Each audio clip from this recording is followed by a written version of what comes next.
Yeah.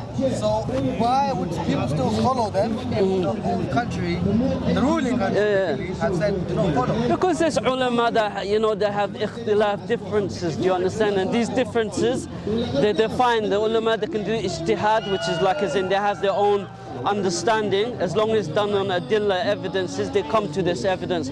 Some want to be, you know, if we depend only on Saudi, for example, then we won't ever understand things like moon sighting, and that's really exciting event to be able to bring your children and sight the moon within it, so, and be able to do things by ourselves. Now we've lost the understanding of astrology, we've lost it completely, but back in the day it's extremely important. Allah, He said He created the heavens and earth so that for ulul albab, for men of understanding, you know.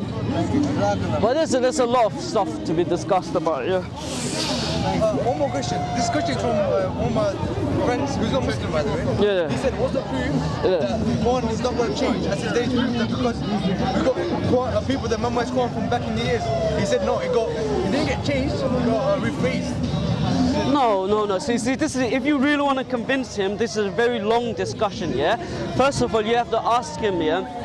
The Quran, it was in an oral society. You know, back in the day, people who are older will tell you they were able to memorize like 10 phone numbers. Now I can't even memorize 2 phone numbers, but automatically it was muscle memory as like typing in the phone. Same thing with the Quran in those areas. Yeah, people used to rely a lot on memory because it was a case of life and death. If you ask me for direction, I would have to be able to tell you it's this way, it's this way, it's this way. Otherwise you'd get lost in the desert and you die. So oral tradition and memory was extremely important. So the Quran came down in piecemeal. It didn't come out in one whole chunk. So it's small, easy to remember. It had alliteration, rhythm, prose, all of the things that scholars of language tell you it makes things easy to understand. So when you're learning poems, for example, Humpty Dumpty sat on the, it's done in a way, yeah, it's done in a way that's easy to memorize, yeah. And this is what we have with the Quran, yeah. They call it mnemonics, I think in English they call it mnemonics, yeah.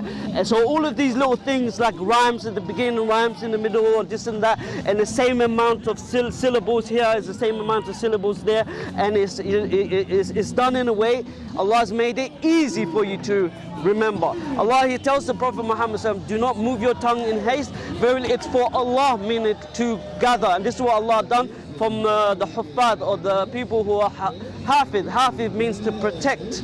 So when the one who memorized the Quran, he protects the Quran. Anyway, so then what is Allah? He taught the angel Jibreel, and angel Jibreel came and taught the Prophet Muhammad. The Prophet Muhammad, he taught the people, not in secret. This is not Chinese whispers, like this is out in the open. And then he also recited it daily, 5 times a day, in prayer, out aloud, so people could check in dua.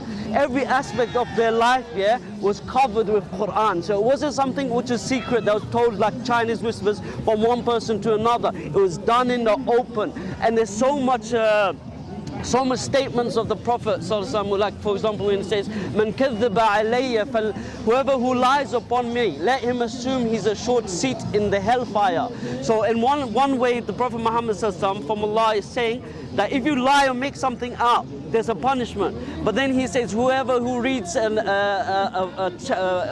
the Quran, or harf from the Quran, alif lam mim, yeah, there's ajr in it, there's reward. So there's reward for memorizing the Quran, and there's punishment for making things up. So Allah, He teaches the angel Jibreel, or He sends the angel Jibreel, who goes to Prophet Muhammad ﷺ, who taught his companions, who taught other people. So what we have is called a sanad. And the sanad is so precise that the sheikh has to sit with his student for years.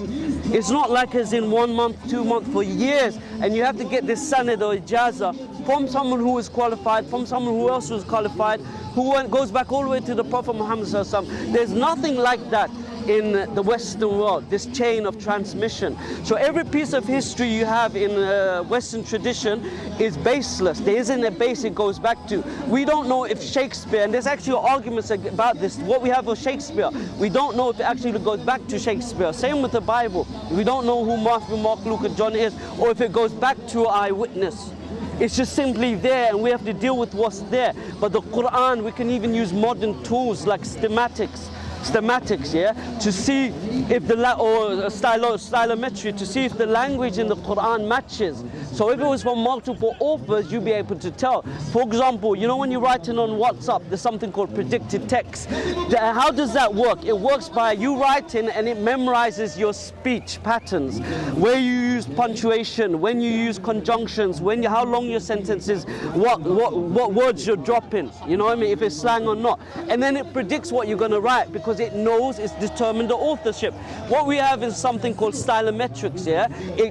You can use stylometrics that studies the language to determine the authorship. So we know the Quran isn't from multiple authors either. You know, the theme in the Quran is unique and is seen throughout the Quran. Ya ayyuhalladhina amanu ati'u Allah wa ati'u Rasul. Then it goes again, Ya ayyuhalladhina amanu ittaqullah.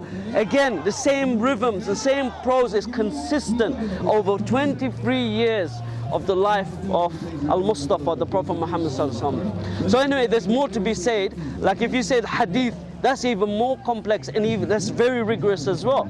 Like as in there was tabaqat. If you sat in a lesson of hadith, the muhaddith or the teacher would not be able to give you jaza unless he knows you and you had sat there. And how do we know to this day that these students met those teachers?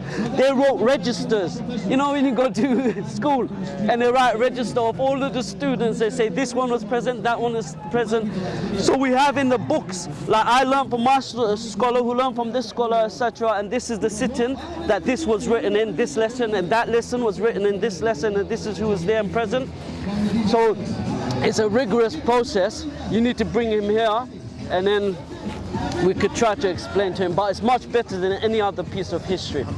I also said that, you know, we have all this Quran in this country, in Birmingham. Yes, right. And I said, if you bring a modern Quran and the Birmingham Quran, every single word is going to be exactly the same. That's right. And he said, no, there's going to be some words you're going to rephrase. I said, no, it's not. No, so there's not going to be any words to rephrase. But because this Quran is not, the one that is written itself, yeah, isn't from Allah, it's a process or effort of men. So I'm saying, so in that you might have alif which is wrong.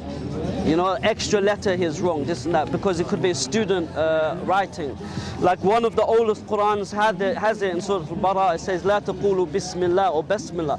Don't say the Bismillah in Surah Al-Tawbah, right? Surah Al-Tawbah, yeah. Yeah, we know this is a student mushaf, yeah, or Quran, but it's one of the oldest that we have, the San'a manuscripts. I'll bring him in, inshallah. You bring him in, inshallah, but it's good for you to show him this stuff, yeah? Yeah, especially, yeah, take care, inshallah, have a good day. Man, sorry, I'm so cold, I'm shivering, man. You can probably hear it in my voice, man, so take care, inshallah. About breaking news. What's the breaking news? I was reading the Bible, and Jesus lied about being God. Yeah. No, sorry, about not being God. Yeah.